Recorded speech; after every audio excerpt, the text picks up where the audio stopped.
forces continue their thorough operations against Hamas in Gaza, there's something worth acknowledging. Hamas's use of civilians as human shields forces the IDF to fight under circumstances that few militaries, if any, have faced in the history of modern urban warfare.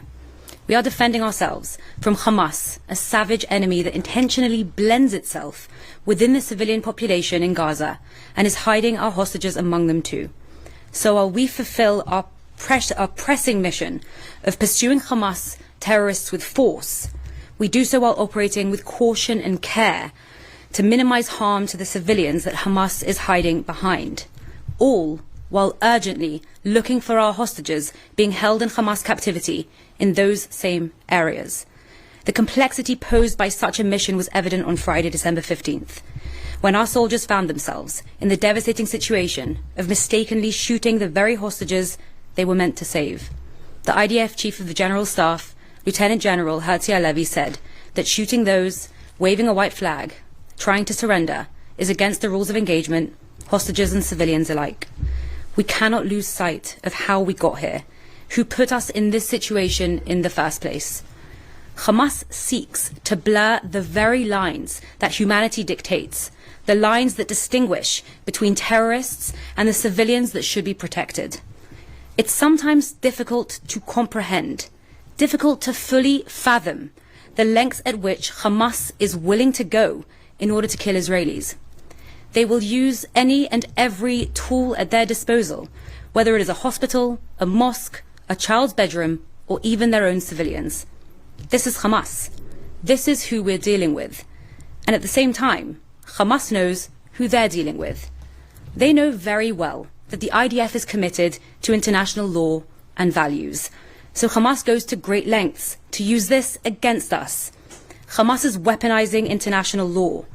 Hamas is using our humanity to wage war. Here are just a few examples from the last few days alone. Mere days before the tragic incident in which our hostages were mistakenly shot, Hamas tried to lure IDF soldiers into a trap. They placed dolls in baby clothes in an alleyway next to children's school bags full of explosives while playing recordings of the words "Save me" in Hebrew. Hamas hoped to use our humanity against us, but our soldiers foiled the ambush before they could. Here's another example from the last week, an example that we documented and distributed to the world. When our troops entered the Kamal Adwan hospital after dozens of Hamas terrorists surrendered from inside, IDF forces discovered that Hamas had been using incubators to hide weapons and explosives.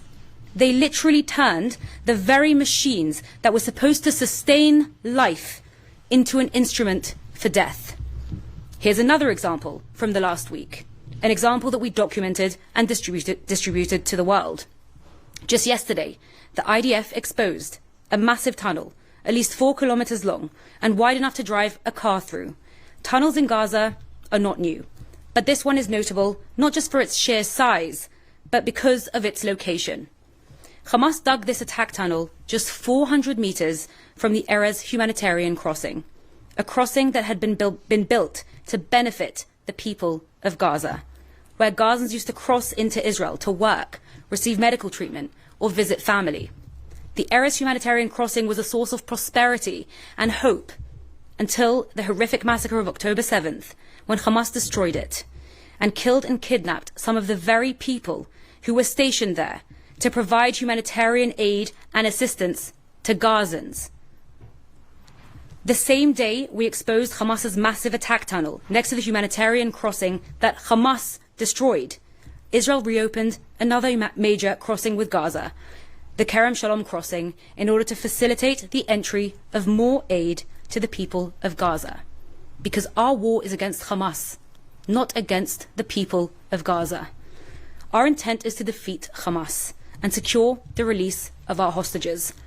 Hamas's intent is the tragic suffering of civilians in Gaza and Israel in this war that Hamas started.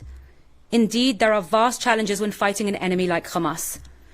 Within these excruciatingly complex circumstances, we do our best to conduct our operations as carefully and as professionally as possible. And while our policies and procedures are in line with the law and our values, we are aware that when fighting on such a scale, there may be deviations that require further examination. The IDF has a robust system for doing so, and it starts with the IDF's General Staff's fact-finding and assessment mechanism. The mechanism is independent from the forces involved in the fighting and has already started working on impartial examinations. The findings of this mechanism serve the relevant bodies when deciding the necessary steps that are required per case. When misconduct is identified, the IDF will take action. It also serves our lessons learned process, and its recommendations help mitigate the risk of exceptional incidents occurring in the future. Our goal remains the same: to dismantle Hamas and secure the release of our hostages. While this mission is urgent, we will continue to fulfill it with care and with a commitment to the sanctity of life, both Israeli